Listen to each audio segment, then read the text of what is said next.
फिर उदाहरण देते हैं कि महाभारत में एक प्रकरण आता है कि जब युद्ध का समय हुआ, अर्जुन मना कर रहा था मैं युद्ध नहीं करूंगा, श्री कृष्ण जी में युग काल प्रवेश करके उसको डरा धमका रहा है, फिर ज्ञान समझा रहा है, तो युद्ध कर ले, तुझे कोई पाप नहीं लगेगा, मैंने सब मार रखे।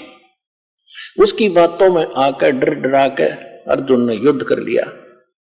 और युद्ध के अंदर जो पांडवों को पाप हुआ, उस कारण से युधिष्ठिर जी को बुरे सौपन आने लगे जब राजगद्दी पर बैठ गया वो उसके। और श्री कृष्ण जी उनके धार्मिक गुरु थे, तो अपने कोई दिक्कत आती है तो गुरु से ही समाधान शिष्य चाहते हैं। तो पांडवों के धार्मिक गुरु, यादवों के धार्मिक गुरु श्री कृष्ण जी थे। श्री कृष्ण जी से जब पूछा कि ये क्या कारण है और क्यों ऐसा हो रहा है, भाई को बहुत बुरे सौपन आ रहे हैं, खाना नहीं खा रहा है, आंखें फटी फटी सी रहती है, न बोलता है, सहमा सहमा सा रहता है, जैसे कोई मेंटल हो गया। श्री कृष्ण जी ने बताया कि तुमने जो महाभारत में बंधु घात किया, चाचे ताऊ भाई बहन भतीजे मारे, सेना मारी, वो पाप तुम्हें दुखी कर रहा, सेध रहा, वो पाप कर्म तुम्हें आड़े आ गया, इसका समाधान। तो उस समय अर्जुन को महसूस तो हुआ कि युद्ध के समय जब मैं मना करूं था युद्ध करने से, और कृष्ण कह रहा था तू क्यों नहीं करता, तू तो सूरवीर है, क्यों अपने लक्षण को भूल गया है, ये है वो है, और मैंने सबको मार रखा है, तुझे पाप नहीं लगेगा।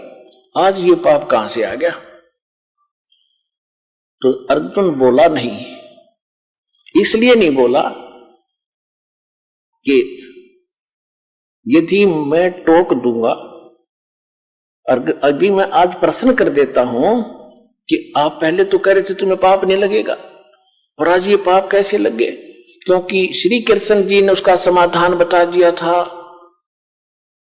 कि पूरी पृथ्वी के जितने भी साधु संत और भक्त और जनता है, यानी साधु संत हैं, उनको आमंत्रित करो, एक अश्वमेध, एक यज्ञ का अनुष्ठान करो, यज्ञ, धार्मिक यज्ञ।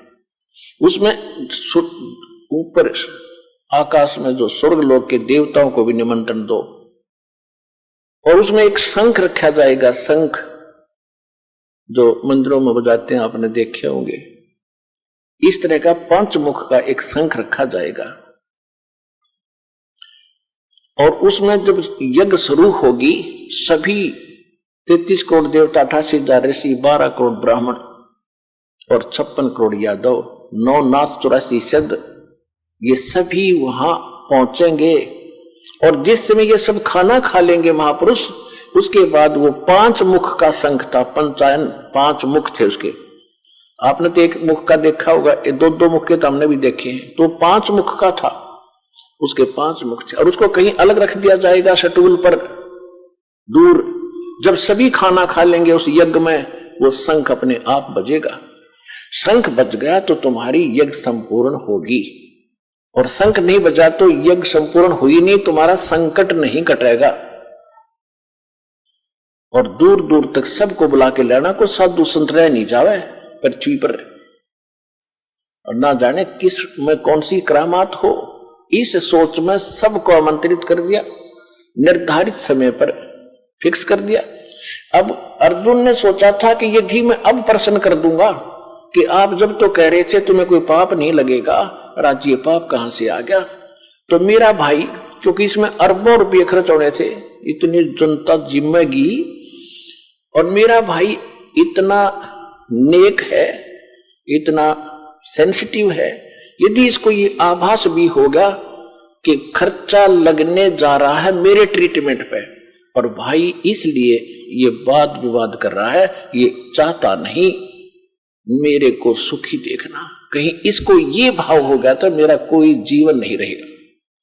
इस करके अर्जुन चुप रहा, छाती पे मुक्का मारा, सब्र किया और कहा जो आप कहोगे वही होगा। अब कहने का भाव ये है पुण्यात्माओं, निर्धारित समय जो रखा गया था उस दिन 33 करोड़ देवता, 88,000 ऋषि, 12 करोड़ ब्राह्मण,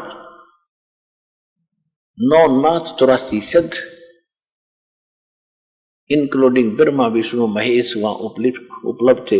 विष्णु तो कृष्ण था ही, ब्रह्मा विष्णु और आगे ब्रह्मा और शिव और आगे वेश बदल के, और 33 करोड़ देवता। उसी समय परमेश्वर कबीर जी चारों युग में मेरे संत पुकारे, कूक को हम हेल रे, हीरे माणक मोती बरसे, ये जग चुगता ढेल रे। परमेश्वर कहते चारों युग में आया हूं मैं, और अच्छी आत्मा पुण्यात्माओं को मैंने ये ज्ञान भी समझाया है। हम सब ने मिलकर भी ऊंचे ऊंचे स्वर में जगह जगह जाकर के ये ज्ञान डंडोरा पीटा है, ये मुनादी की है, सत्संग ज्ञान कराया है, सुना है, लेकिन कोई नहीं सुनता हमारी। हम तो ये सत्य साधना शास्त्र अनुकूल रूप साधना रूपी हीरे और मोती तुम्हें दे रहे हैं जो बहुमूल्य हैं। तुम इनको ना स्वीकार करके कंकर और पत्थर और डले इकट्ठे कर रहे हैं, आन उपासना करके, अन्य देवताओं की भगवानों की पूजा करके, एक समर्थ कबीर भगवान की भक्ति ना करके जो अन्य पूजाएं तुम कर रहे हो वो डले ढो रहे हो, ढेल इकट्ठे कर रहे हो। चारों युग में मेरे संत पुकारे, कूक कहा हम हेल रे, हीरे माणक मोती बरसे, ये जग चुगता ढेल रे। सतयुग में सत सुकृत कह टेरा, त्रेता नाम मुनिंदर मेरा, द्वापर में करुणा में कहाया, कलयुग नाम कबीर धराया। तो द्वापर युग में परमात्मा करुणा में नाम से आए थे। एक लीला जैसे कबीर जी के रूप में सतयुग में, इसमें कलयुग में की है, ऐसे ही उस समय वो परमात्मा करुणा में नाम से आए थे। और कमल के फूल पर एक सरोवर के अंदर परमात्मा बालक रूप धारण करके वहां अवतरित हुए थे, सतलोक से चल कर आए थे। वहां से उसको एक वाल्मीकि परिवार जो निसंतान था वो ले गया था उठा के। तो उस समय परमात्मा वाल्मीकि कहलाए थे, क्योंकि वाल्मीकि जाति ऋषि वाल्मीकि जी के बाद उसके अनुयायियों की बनी है, जो सतयुग में प्रारंभ होगी थी वाल्मीकि जाति। तो उस जाति में जन्मे थे वो, तो वहां परमात्मा वो उठाकर ले गए थे दंपति कबीर जी को। तो इस कारण से वो वाल्मीकि कहलाए दाता। और उसी वाल्मीकि के उस यानी वाल्मीकियों में ही एक स्वपच नाम का एक सुदर्शन थे, सुदर्शन नाम था। केवल उसने भगवान को पहचाना था। उसने भी जब पहचाना था जब मालिक ने ऊपर ले जाकर उसको वापस छोड़ा था। उसके बाद उसका बिल्कुल भ्रम निवारण हो गया था। लेकिन सुदर्शन के माता पिता नहीं मानते थे, और खुद परमात्मा के माता पिता भी नहीं मानते थे। वो भी रामकृष्ण इन्हीं के पुजारी थे, विष्णु ब्रह्मा शिव जी के। लेकिन सुदर्शन जी ने बालिक का ये ज्ञान नाम भक्ति ग्रहण किया था। तो उस दिन भीम जो पांडवों का भाई था भीम, उसकी सेवा उस साइड में लगी थी ये निमंत्रण देने की, इन्विटेशन देने की। और उसने जाकर देखा सब जगह वो अपना निमंत्रण दे के आ गया, जा रहा था। तो वहां एक झोपड़ी में सुदर्शन जी रहते थे, वाल्मीकि। और वहां जाकर के उसने कहा कि महाराज, मैं युधिष्ठिर राजा का भाई हूं, भीम मेरा नाम है, और आपको ये निमंत्रण देने आया हूं, आप अवश्य आइएगा, हम एक अश्वमेध यज्ञ कर रहे हैं। और परमेश्वर कबीर जी ने सुदर्शन जी को बता दिया था, करुणा में रूप में आए हुए थे भगवान, विद्यमान थे वहां पर, उस समय वर्तमान थे। उनको बता दिया था कि ऐसे ऐसे ये इन महाभारत जो किया है इनको बहुत हानि होगी, और काल ने युद्धास करा दिया, 18 करोड़ आदमी मरवा दिए, और पाप इनका सिर रखवा दिया पांडुआ का, और इनका बहुत बुरा हाल होगा सुदर्शन। इतना कर इन्होंने कर दिया, राज खुश होकर राज कर रहे हैं। कितने दिन करेंगे इस राज को, इतने जीव मरवा के। पाप का मालगाड़ी भर ली मूर्खों ने। कहते हमारा ज्ञान किन्हें ना सुनिया, पर भी लेड़ जात है दुनिया। हमारी ज्ञान नहीं सुनते, और बकवादों में कहीं पर भी नहान जाओ, कभी तीर्थों पर जा रहे हैं, कोई और साधना करे। तो सुदर्शन जी को बात याद आ गई, गुरु जी बता रहे थे ये तो वो आदमी है। तब सुदर्शन जी ने कहा कि अरे भीम, तुम्हारे अन्न को जो खाएगा वो सीधा नरक में जाएगा, ऐसी गलती सुदर्शन नहीं करेगा। तुम तो अपराधी व्यक्ति हो, तुमने लाखों बहन करोड़ों बहन विधवा कर दी, करोड़ों बहन बच्चे अनाथ कर दिए रे। अब उस नरक को खा रहे हो, उस रक्त को चाट रहे हो, और जो तुम्हारे अन्न को खाएगा वो भी तुम्हारी तरह नरक में जाएगा। हम नहीं आएंगे, यदि मुझे बुलाना है तो जैसी अश्व जो यज्ञ तुम करने जा रहे हो, ऐसी यज्ञ 100, ऐसी यज्ञों का 100 का फल मुझे दे दो, तब मैं तुम्हारे ग्रास तोड़ू, ना कौन नरक में जा, ऐसे पाप के अन्न को खाके। अब भीम भी पहलवान था, मोटे दिमाग के व्याघ्र पहलवान, और फिर राज की ताकत, बॉडी की ताकत, श्री कृष्ण जी की ताकत के हमारे साथ भगवान रहते। तो कहने लगा कि बाबा जी ज्यादा मत बोला, यदि मुझे मेरे भाई और भगवान कृष्ण का मुझे डरना होता, तेरा मुंह न तोड़ देता पीट पीट के। खबरदार फालतू बकवास करिए, तो आना होता ये ना मत आइए, ये कैसे कह दिया हम अपराधी हैं। अब सुदर्शन जी चुप हो गए। भाई कहते साकट और सवान ने उल्टा जवाब नहीं दे। भीम गुस्सा करके आ गया, क्या तेरे बगैर हमारी यज्ञ संपूर्ण नहीं होगी? ऐसे ऐसे मन मन सोचता हुआ रहा, ऐसे ऐसे ऋषि आएंगे, 33 करोड़ देवता आएंगे, श्री कृष्ण जी रहे वहां पर, ये तो फॉर्मलिटी कर रहे हैं। मन में सोची भीमसेन ने। जब वो सारे 33 करोड़ देवता, 88,000 ऋषि, 12 करोड़ ब्राह्मण, 9 नाथ गोरखनाथ जैसे, और विश्वामित्र और ये मार्कंडे जैसी तोब वहीं बैठी थी। गोरखनाथ जैसे जो सोने को भी पहाड़ बना देता था, वो भी वहीं विद्यमान थी, वो आत्मा। क्योंकि ये आगे चलते रहते हैं, प्रत्येक युग में इनका जन्म होता है। क्योंकि गोरखनाथ जो आत्मा आज हम जानते हैं, वो पहले किसी और नाम से थी वहां पर। तो आज हम जानते गोरखनाथ की महिमा से, और कोई नाम बताओ थारा जच्चे ने, इसलिए इनको ऐसे बताना पड़ता है। इसमें भ्रम ना पड़ना कि गोरखनाथ कब जन्मे और वो कब हुआ, और ये फला, इस चक्कर में ना पड़ना। जो दास बोल रहा है सच्ची मानना, क्योंकि आप तो बच्चे हो, दास टीचर है।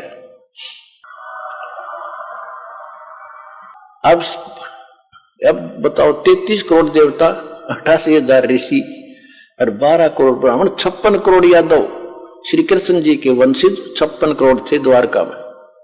वो उनके रिश्तेदार थे, क्योंकि अर्जुन ब्याह था, श्री कृष्ण जी की बहन ब्याही थी अर्जुन का शुभद्रा।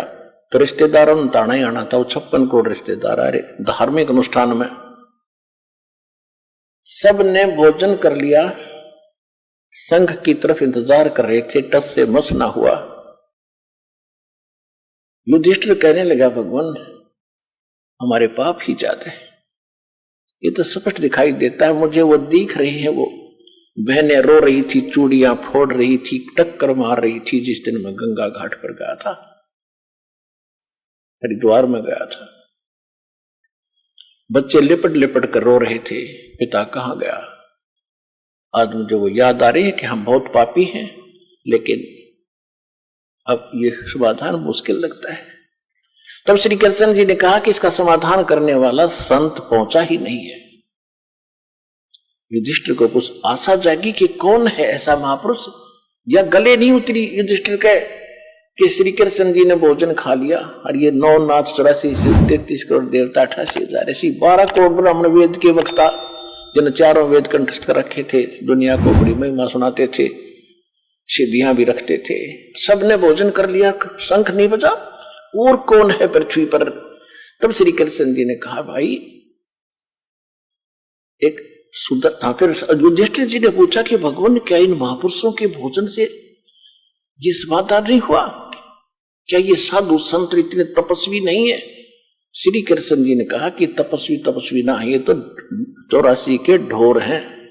अगले जन्म में कोई गधा बनेगा, कोई कुत्ता। ये अभिमान के मारे हुए हैं, इनके पास वो भक्ति नहीं है। युधिष्ठिर का ना जच्ची यह बात।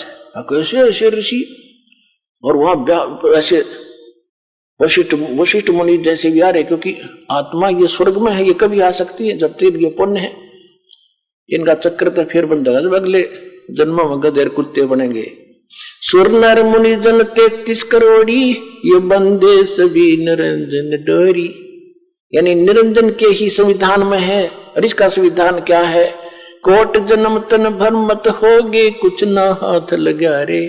कुकर सुकर खरबया बोरे, कौवा हंस बुगारे। इंद्र कुबेर ईश की पदवी, ब्रह्मा वरुण धर्मराया।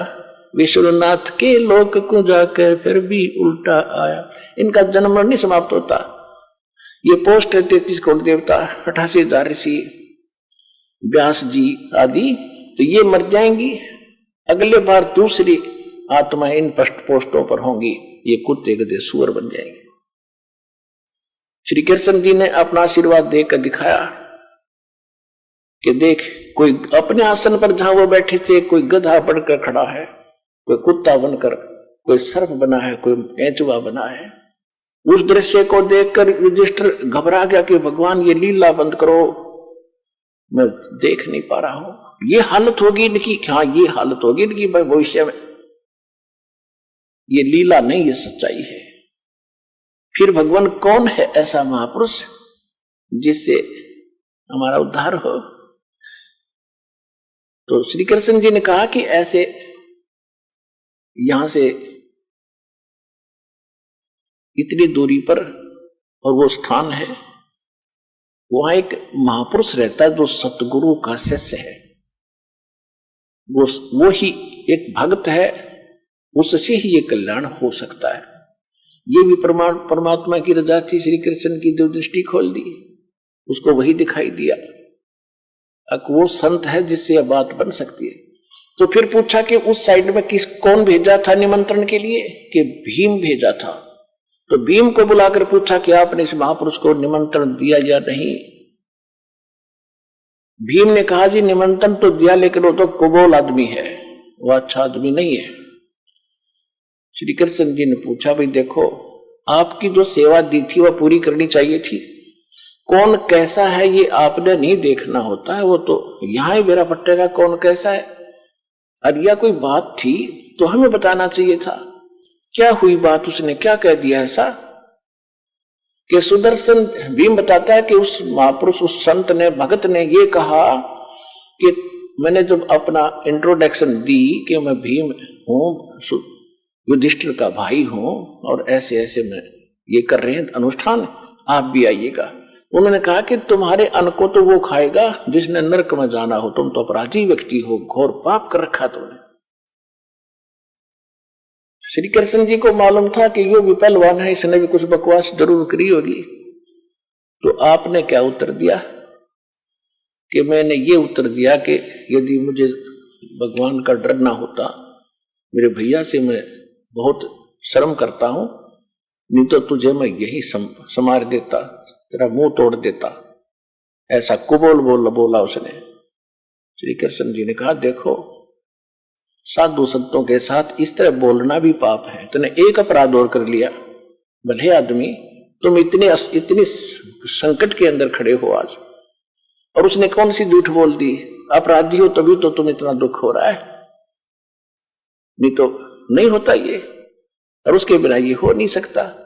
मुझे बताना चाहिए था, चले मेरे साथ, उसके बिना यह बात बढ़े। अब तो उनके जमीन छोटी पड़ गई थी, उनको कारण बीड़ी धरती होगी, और कोई हो नहीं रहा संकट जो का, तो करोड़ अरबों रुपये खर्च भी हो लिए, अब मरता क्या नहीं करता, बिल्ली बिग्गी बनकर, बिग्गी बिल्ली बनकर। और वो भी साथ श्री कृष्ण जी बोले चलो मेरे साथ। पांचों पांडव छठे कृष्ण जी और रथ लेकर के वहां पहुंचे। 1 योजन यानी 4 कोस की दूरी पर रथ छोड़ दिया। रथ पीछे पीछे आ रहा है और 5 पैदल चल पड़े। श्री कृष्ण जी ने जाकर, उस दिन क्या हुआ कि सुदर्शन जी ने ये बात जाकर बताई अपने गुरुदेव करुणामय अर्थात परमेश्वर कबीर जी से कि भगवान भीम आया था और ऐसे ऐसे कह रहा था, मैंने तो उसको मना कर दिया। परमात्मा बोले बहुत अच्छा किया बेटा, न जल का मर जाता, इतना पाप है उनके ऊपर, तो ऐसे अन्न को खाना नहीं चाहिए। अब परमात्मा बोले वो फेर आवेंगे भाई, क्योंकि उनका काम तो बनना ही नहीं है, बनना ही यहां से है, वो तो हमसे ही बनेगा। और बेटा अवश्य आएंगे, फिर भी वो आएंगे, नाक रगड़ेंगे तेरे पास, माफी मांगेंगे, वो देख लेना जब उनका काम बनेगा। अब सुदर्शन ने सोचा भी ये तो फिर दुखी करेंगे, वो तो वहां से छोड़ के झोपड़ी और भ्रमण पर निकल गया महीने 20 दिन के लिए। उधर से वो आ रहे थे,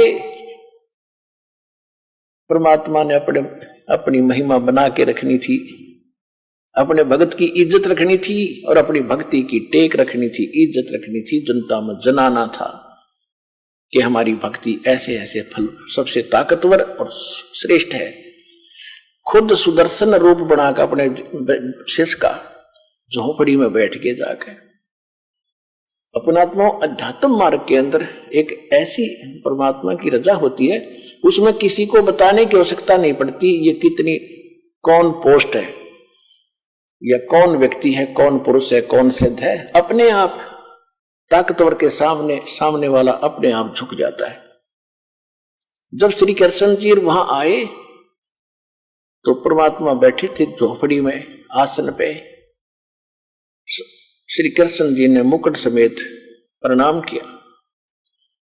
श्री कृष्ण जी दंडवत प्रणाम कर रहे हैं तो सारे 5 पांडवों ने भी करना था, क्योंकि वो तो फंसे पड़े थे। पहलवान ने भी प्रणाम किया, दंडवत प्रणाम किया।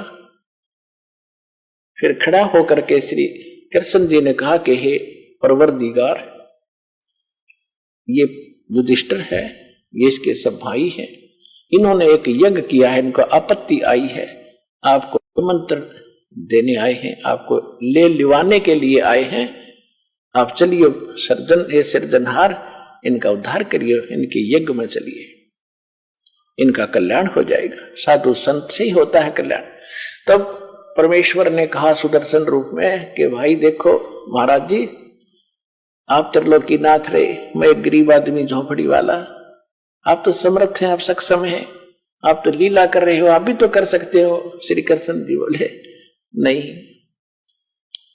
जिसका काम उसी को साजे और करे तो मूर्ख बाजे, जो तो आपसे होगा भगवान। तो श्री परमात्मा ने कहा, सुदर्शन रूप में बैठे थे, कहा कि भाई मैंने इस पहलवान से बताई थी मेरी शर्त पूरी करो। कौन सी शर्त थी आपकी? श्री कृष्ण जी ने पूछा क्या शर्त थी आपकी? मेरी शर्त है कि 100 भीम ने बता दिया था कि ये शर्त भी रखी उसने कि 100 अश्वमेघ यज्ञ का पुण्य मुझे दो, तब मैं चलूं। इस बात से मुझे और दुख हुआ कि ये आना ही नहीं चाहता। तो श्री कृष्ण जी को वहां पता लग गया था कि ये कंडीशन है महात्मा की असली, तो वह भी उनका ध्यान में थी बात। तो जो ही सुदर्शन रूप में परमेश्वर ने कहा कि मेरी वो कंडीशन पूरी करो जो शर्त मैंने रखी थी, 100 अश्वमेघ यज्ञ का फल मुझे दो, तब मैं चलूं।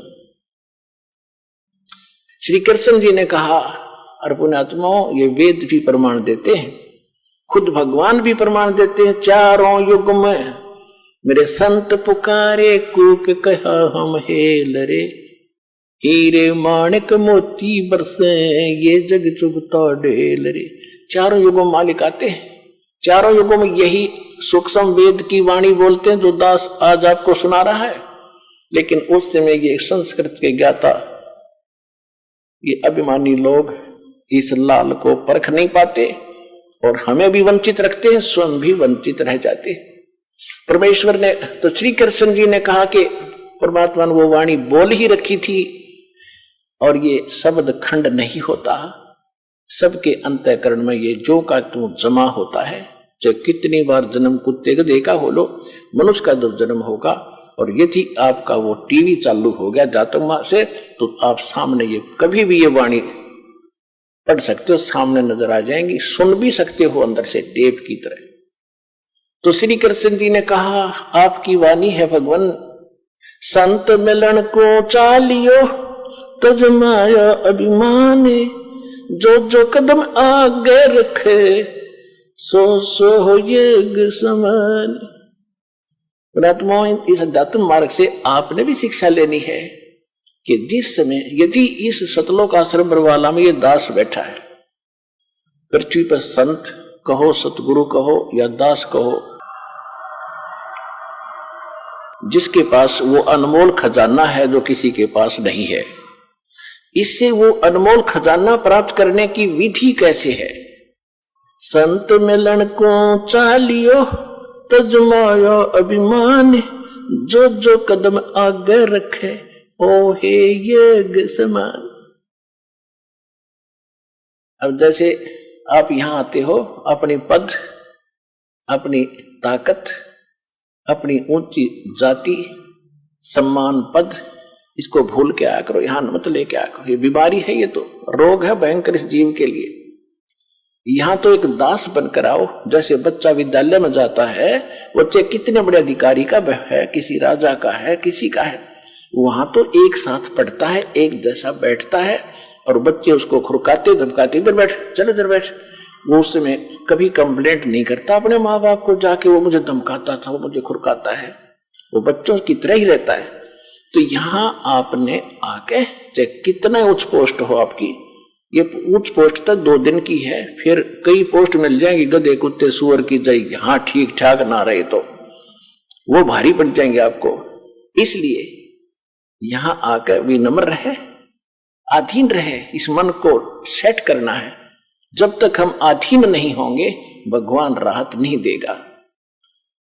इसलिए श्री कृष्ण, उनको परमात्मा ने लीला करनी थी कि श्री कृष्ण में ऐसी प्रेरणा भरी, उसने जाति दंडोत प्रणाम किया, तो 5 पांडवों ने भी किया। अगर वो प्रणाम नहीं करते तो भी रजा नहीं बख्शते दाता। ये नियम है दाता का। सबको पहले किसको भी कहते सोचल छिद्र मैं करूं, अपने जन के काज, अधीन होना पड़ेगा भगवान के निकट आने के लिए। अहंकार से भगवान 100 कोस दूर है।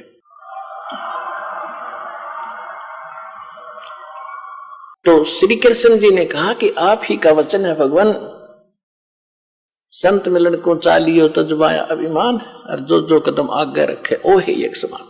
यानी इस प्रकार आने वाले भक्त को इस सतलोक आश्रम बरवाला में वही पुण्य मिलेगा जहां से आप चले हो, कहीं से चले हो। और कदम बोला मालिक ने ऐसे, चाहे आप ट्रेन में आए हो, चाहे आप किसी चीज में आए हो, वहां से यहां तक के कदम नाप देगा आपके, और उतने ही यज्ञ का पुण्य आपके अकाउंट में लिख देगा, जो यहां बिल्कुल मर्यादा में रहेंगे आकर के।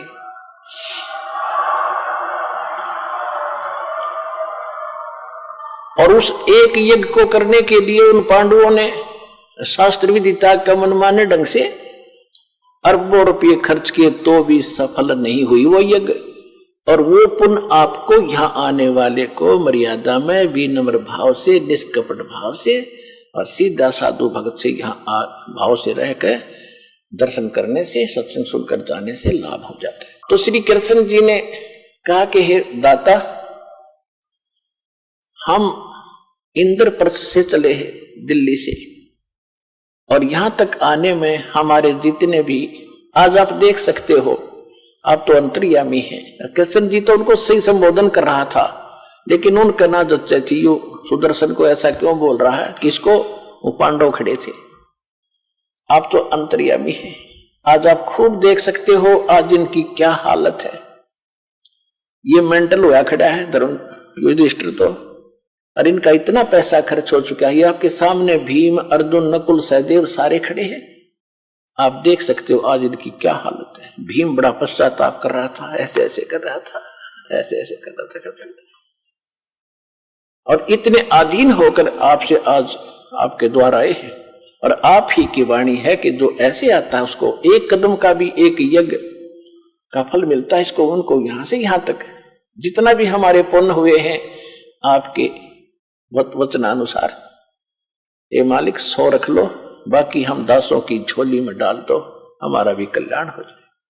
साधु भूखा भाव का, धन का भूखा ना, अर्जय को धन का भूखा, पर वो साधु भी को ना। वो तो यही देखना, यही बनाना चाहते थे कि मैं अपनी रजा बकस सकूं, इस योग्य हो जाएंगे। और किसके उनके यज्ञों के भूखे थे, वो तो परिपूर्ण परमात्मा समर्थ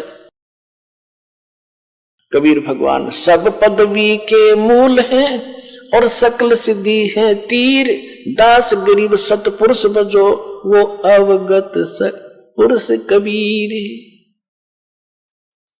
के सब पदवी के मूल हैं, सब पदवी यानी जैसे प्रधानमंत्री राष्ट्रपति अपने देश के, उसके पास सभी पावर हैं, सब पद जितने हैं, कोई मंत्री का है, मुख्यमंत्री का है, कोई IAS IPS डॉक्टर, जो भी तहसीलदार है, वो सब पदवी के मूल हैं, उसके नौकर हैं सभी। वो किसी भी पावर अपनी पद का, सब पद उसके पास हैं, उसने आगे बांट रखे हैं। तो वो फिर तहसीलदार बनना चाहोगे क्या, पर राष्ट्रपति नहीं। इसी प्रकार कहते परमात्मा। तो कबीर जी तो सब पदवी के मूल हैं और सकल सिद्धि है तीर, उसके पास सब सिद्धियां हैं, असंख्य सिद्धि। यहाँ तो अष्ट सिद्धि में से कोई एक आधी सिद्धि प्राप्त करके ये चौधरी पाके फिरे थे, महापुरुष पाके गए थे, विद्वान और भगवान की दर्जा ले गए थे। अगस्त ऋषि जैसे ने 7 समुद्र पी लिए एक घूंट में, इसी से सबके यहाँ बोल बाला हो गया। कहते उसके पास सकल सिद्धि है तीर, उसके सब उसके पास वो सिद्धियां हैं जो इनके पास कभी नहीं हो सकती।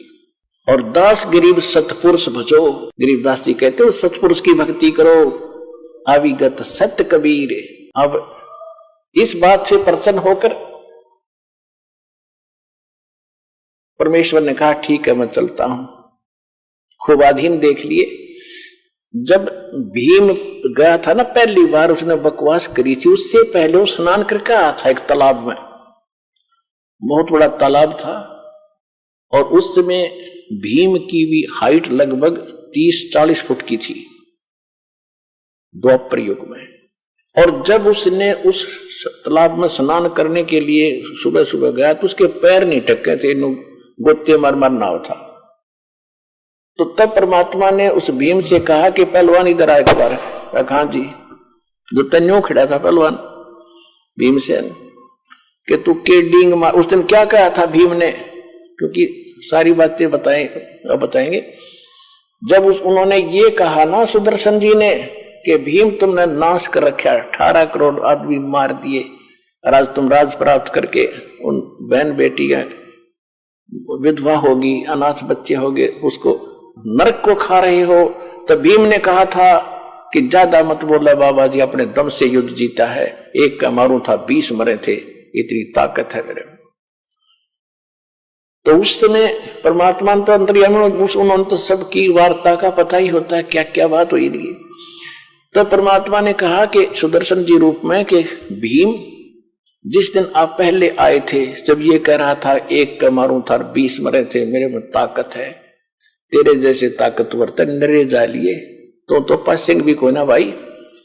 जिस दिन आप यहां आए थे और उस तालाब में स्नान करके आए थे कहीं, कहा जी उस तालाब, वो तालाब बताऊं कौन था, वो कुंभकर्ण का यू खोपड़ी थी ऊपर ऊपर की या कटोरी सी, जो वहां पड़ी थी और पानी से भरी हुई थी काफी वर्षों से। वो स्वच्छ जल है उसमें। वो तो कुंभकर्ण का यूं इतना हिस्सा था, खोपड़ी खोपड़ी यू कटोरा सा, बाकी कितना होगा ना सोच ले पहलवान, तेरी क्या औकात है उसके सामने। उसके जोड़ में तो तू त्रेपा भी ना टिके थे, उसकी खोपड़ी में वो कितना ताकतवर कितना बलशाली होगा। ये तो सारी सच्ची मान्यता का जी होगा होगा जी अवश्य होगा। जब नहीं जब बताऊं तो ना सुना वो। तो पुण्यात्मा आप देख लो विचार करके, इन बातों में हमने नहीं आना है। संसार की कोई वो फलानी ताकत है वो है, ये बकवाद है। सारी ताकत तो एक ही है मालिक की, उसके बाद सब झूठी है। सतलोक चले गए तो हमारा कल्याण है, नहीं तो यहाँ पर माटी न्योय बनी रहेगी असंख्य जन्मों तक। तो परमात्मा बोले ठीक है पहलवान, अब चलते हैं तेरे वहां भंडारे में। ऐसे कर, ये मेरी खुट्टी ऊपर एक लकड़ी पे परमात्मा की माला थी, उसकी सुदर्शन जी की या मनकों की माला, जिससे भजन करते मंत्र करते हैं, लकड़ी की मनियों की। कहने लगा ये माला उतार, मैं लेके चलूंगा। भीम गया फटाफट, क्योंकि आज्ञाकारी हो गया था जब, तो ऐसे महापुरुष से हमारा काम बनेगा। माला उतारने लगा तो भीम ने सारी ताकत ला ली और न पसीना आ गया और शर्मा के नौका नो छोड़ के आ गया। तो परमेश्वर कहने लगे कि पहलवान रथ दे, जल्दी चल लेंगे। बोलना नहीं, एक लोग खड़ा हो गया आके, महाराज मेरे से नहीं उतरती। परमेश्वर ने ऐसे किया था हाथ, वह अपने आप उतर के उनके हाथ में आएगी।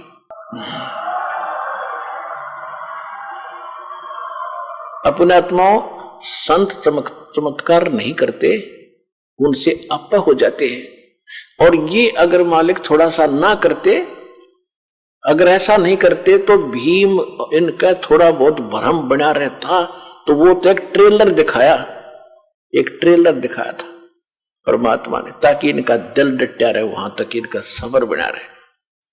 और फिर मालिक की वेशभूषा कैसी थी, जंगल में रहने वाले फटी पुराने कपड़े, धोती लपेट रखी हुई, ऊपर खैर कपड़े उपड़े होते नहीं थे, और पैरों में बुआई फटी हुई, यानी मतलब जैसे काफी दिन स्नान हुए, गांव में ऐसे रहते हैं। इस वेशभूषा बैठे जाता, बाल बुढ़े हुए, छोटे छोटे दाढ़ी बढ़ रही, तो लेकर चल पड़े रथ में बैठा के। और वहां बैठे 33 करोड़ देवता, 88,080, 12 करोड़ ब्राह्मण, 9 नाथ 84 शब्द।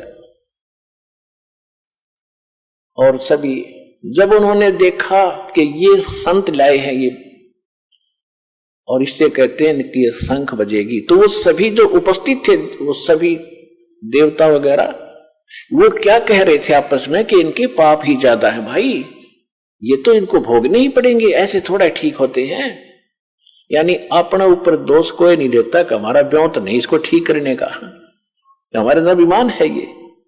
तो जब उसको लेकर आए तो सभी ने अपने परने मुंह पर लाकर हंस रहे हैं कि ये बजाएगा इनका शंख, ये भी भ्रम मिट जाएगा इनका। अब श्री कृष्ण जी ने द्रौपदी जी से कहा कि द्रौपदी बहन, ये महापुरुष है जिससे तुम्हारा युग काम बनेगा, नहीं तो सबके, वो तो बहुत दुखी हो रहा था सारा परिवार, काम नो पैसे सारे खर्च लग हो गए और संकट निवारण हुआ नहीं, यो 3 ताप का कष्ट भी ना मिटा। प्रेत बाधा थी धर्मदास उसको, धर्मराज युधिष्ठिर को, और वो भी इंतना हट्टी। तो द्रौपदी से कहा कि बहन ऐसे कर, श्री कृष्ण जी ने कहा कि बहन बढ़िया भोजन बना, ये महात्मा रोटी खाओगा, भोजन खाएगा तो शंख आपका काम पूरा होगा। अपनी आत्माओं ऐसी सचिथी में और नहाकर धोकर स्वच्छ तरीके से बड़ा एक आइटम द्रौपदी ने अपने हाथों बनाया, कदे कोई नौकर गलती कर दे और महात्मा ने स्वादिष्ट ना लगे, क्योंकि ये ऋषि ऋषि तैसे होया करे, ये ऋषि लोग थे, ये तो न सोच ले सर्प थे, सर्प विषैले, इनकी सेवा में थोड़ी सी कमी रह जाए श्राप दे दे, पुण्य तो दूर की बात है, पाप पहले दे दे, लेकिन साधु संत कभी श्राप नहीं देते, साधु संत श्राप नहीं देते, ये तो नकली लोग दिया करते। तो द्रौपदी ने भोजन बना के मैं बनाऊंगी, कहीं कोई त्रुटि ना रह जा किसी नमक मसाले में बनाने में, बना के भोजन नारी नारी आइटम, जलेबी न्यारी, कचौड़ी न्यारी, पकौड़ी अलग से, लाडू, दही बड़े, हलवा, पूरी, कचौरी सब बना के बड़े से थाल में कटोरियों में डाल के और महात्मा जी के सामने खुद परोसा। अब परमात्मा ने क्या किया, कटोरी तो न्यारी रख दी अलग अलग, उनमें से थोड़ा थोड़ा भोजन डाल लिया, सब आइटम ले लिए थोड़े थोड़े, भी मेहनत करी है बेटी ने, और थोड़ा थोड़ा इतना सा सारा डालकर थाली में इकट्ठा करने लग गया। अब द्रौपदी ने सोचा था कि महात्मा घास फूस का खाने वाला, जंगल में रहने वाला, ऐसा भोजन बना दिया है, उंगली खाओगा और उंगली चाटेगा और 100 जगह मेरी महिमा बांटेगा कि भोजन बनाया द्रौपदी ने। भाई ऐसा भोजन सुना ही नहीं, देखा भी नहीं इतना स्वादिष्ट। अब उसने बनाया तो इस दृष्टिकोण से था। सभी बहनों की यही एक टेंडेंसी होती है कि अतिथि आ जावे तो कोई मेरे बनाए हुए भोजन में त्रुटि ना रहे, कहीं ये बाहर जाके मेरी बुराई करे कि ऐसी बहन थी उसने कुछ भोजन भी ना बनाना आया। तो अपने सामर्थ्य से अच्छा भोजन बनाती है, यही द्रौपदी ने किया। जब उसने देखा द्रौपदी ने कि इसने तो सारा काम बिगाड़ दिया, सारा गुड़ गोबर कर दिया, सारी इकट्ठी कर दी, टेस्ट नहीं लिया किसी वस्तु का, और मैंने 2 घंटे तक दो में आंख फुड़वाई, लकड़ी से चूल्हे पर बनते ही थे आइटम, तो मन मन में बहुत बुरा भला कह दिया महापुरुष के प्रति कि जिसी सकल इसी अकल, शूद्र का शूद्र ही रहा, इसने खाने का भी नहीं पता, ये काहे का शंख बजाएगा, काहे का ये काम पूर्ण करेगा, ये मन बड़ा दुष्ट है, 1 मिनट में काम बिगाड़ देता है। अब वो तो अंतर्यामी थे, द्रौपदी में के बकवाद भारी है, अहंकार था उसके अंदर के मैं राजा की रानी, मैंने खुद भोजन बनाया, राजेश ने ये क्या कर दिया, कोई खाने का भी नहीं पता इसको, मेरे को एक बार भी ना सराया। परमात्मा अंतर्यामी थे, अब उसमें वह मरोड़ रही थी, अहंकार था। जब तक अहंकार है भगवान मदद करेगा नहीं, उसका वो अहंकार तोड़ना था, उसका बल काटना था, तो उसमें मरोड़ी रह रही थी थोड़ी बहुत, बल टेढ़ा मंड रह रहा था, वो टेढ़ापन ठीक करना था द्रौपदी का। परमात्मा ने क्या किया, जितना भी वो सामान थोड़ा थोड़ा इकट्ठा पदार्थ मिलाए थे, इकट्ठा करके एक बार खाया। जो शंख रखा था टस से मसली हो रहा था, उसने एक बार आवाज की और बंद हो गया। सबका ध्यान गया, खुशी की लहर दौड़ गई कि हो बढ़ गई बात। दूसरी बार फिर खाया, दूसरी बार फिर शंख ने आवाज की, फिर बंद हो गया। 5 बार में उसने सारे आइटम को खा लिया जो डाल रखा था थाली में, तो 5 ही बार में वो शंख बजा और बंद हो गया। परमात्मा ने वह थाली चाट दी और साफ करके रख दी।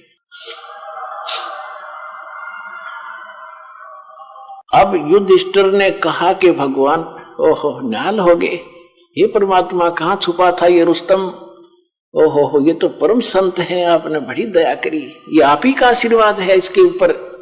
कृष्ण जी बोला मेरा आशीर्वाद ना है, ये तो आशीर्वाद किसी और का है, तुमने उसका पता नहीं, ये आशीर्वाद तो कोई और है, ये खुद आशीर्वाद दिखा है मैंने, तो आशीर्वाद नहीं है इसके पास। तो फिर कृष्ण जी ने कहा कि भाई बात सुनो, ये अभी बात बनी नहीं। क्यों नहीं बनी भगवान, क्या बात हो गया? कि इस शंख ने तो बहुत देर तक बजना चाहिए था और इतनी जोर की आवाज करनी चाहिए थी, स्वर्ग लोक में इसकी आवाज जानी चाहिए थी, अभी बात बनी नहीं भाई। अब कलेजा पकड़ लिया युधिष्ठिर ने कि भगवान अब किसको लाओगे बुला करके? श्री कृष्ण जी ने कहा कि भाई कोई बुलाना शेष नहीं है, ये महापुरुष जो बैठे है ना, ये परमात्मा है, खुद ने सोच लो, परम शक्ति है, और इसके एक बाल के बराबर भी ये 3 लोग नहीं है। द्रौपदी युधिष्ठिर अपने घर में किसी ने कोई गलती कर रखी है भाई, पुण्यात्माओं देखो, सतलोक आश्रम बरवाला जिला हिसार हरियाणा में सभी भक्त आते हैं और सबको एक ही जैसा आशीर्वाद, एक ही जैसा मंत्र सबको दिया जाता है। एक तो आता अगली बार कूदता हुआ, जी मैं ये ठीक हो गया, मुझे ये लाभ हो गया, दूसरा कहता मैं 5 बार आ लिया, मुझे कोई लाभ नहीं हो रहा। पुण्यात्माओं जब पावर हाउस एक और उसी से कनेक्शन सबको दे रखा, एक की बिजली जल रही है, पंखा चल रहा है, दूसरे का नहीं जग रहा है, तो तेरा पंखा खराब है, उसने ठीक करा भाई, जगेगा। सतगुरु के दरबार में कमी काहे की ना, हंसा चूक नहीं पावता, तेरी चूक चाकरी मां, अपनी त्रुटि ठीक करे।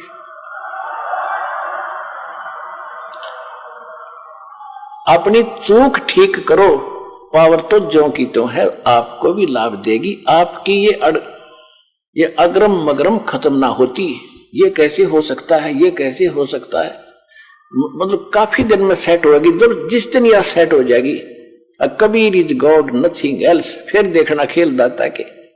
यही तो बात बिगड़ी पड़ी है। काल ने सबसे पहले ये नाश किया कि भगवान का नाम और निशान मिटा दूं और किसी को भगवान मानने धक्के खाओ। अरदास के लिए सबसे बड़ी समस्या है कि मैं भगवान को भगवान सिद्ध करूं, हजारों प्रमाण दूं, जब जाके दिमाग में सेट होती है सचमुच कबीर इज गॉड। और जब तक ये विश्वास नहीं होगा वो लाभ मिले नहीं।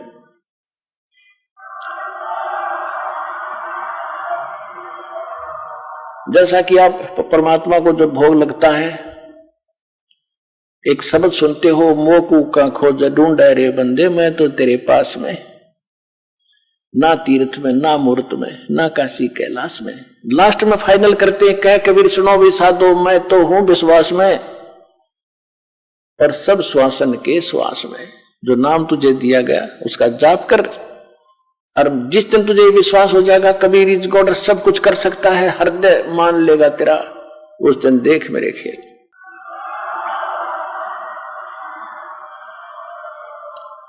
तो द्रौपदी के मन का दोष निकालना था। श्री कृष्ण जी ने कहा कि ये भगवान है खुद, और कोई अपने घर में त्रुटि है जिस कारण से लाइट नहीं आई, पावर आई नहीं, झपके मारेगी 2 बार 5 बार झपके लगागी, बंद होगी। तब कृष्ण जी को पता था कि द्रौपदी घनी चौधर की भूखी है, कार्स है इसमें थोड़ा सा। द्रौपदी को बुला के, बहन सच्ची बताना, ये जब ये महात्मा रोटी खा रहा था आपने इसके प्रति क्या विचार किए? कृष्ण जी भी देख रहे थे, द्रौपदी ने भी देखा थी, वो कभी नो कर रही थी, कभी नो कर रही थी, बैठी बैठी समझ गए थे कि अब काम बिगाड़ा तगी।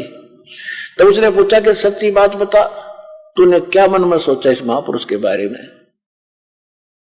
इस महापुरुष बिना तुम्हारा काम नहीं होगा। तो इसने एक सुपथ सुधरी है क्या? इसको तो बाल्मीक समझती है, इसके एक बाल के बराबर भी 3 लोक नहीं, इतनी ताकत है इस महापुरुष के अंदर।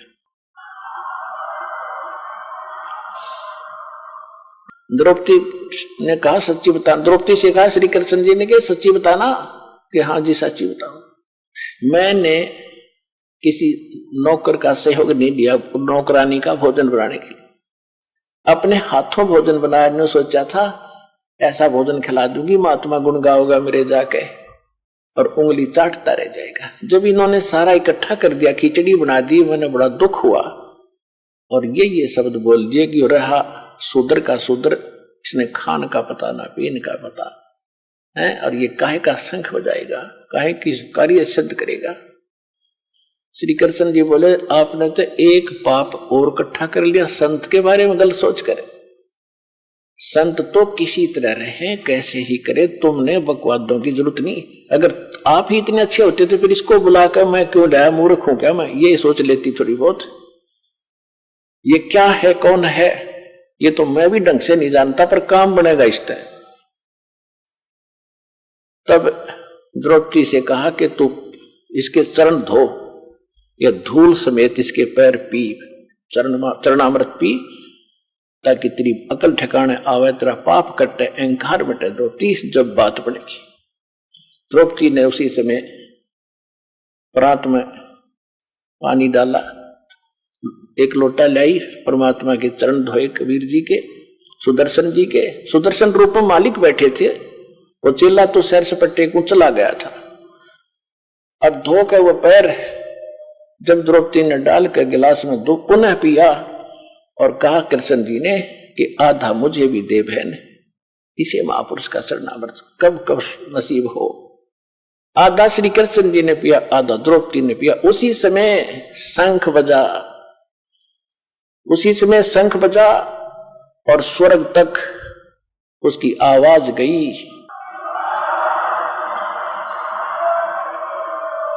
पूरी पृथ्वी पर फलदार वृक्षों के फल लदपद हो गए, फूलदार वृक्षों पर फूल लदपद हो गए।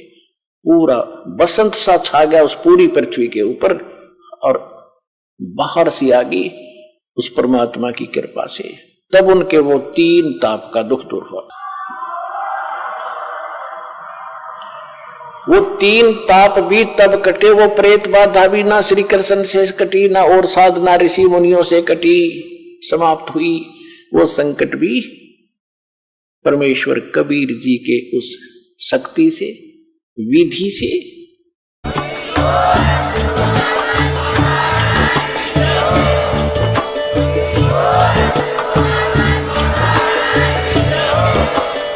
सत सोही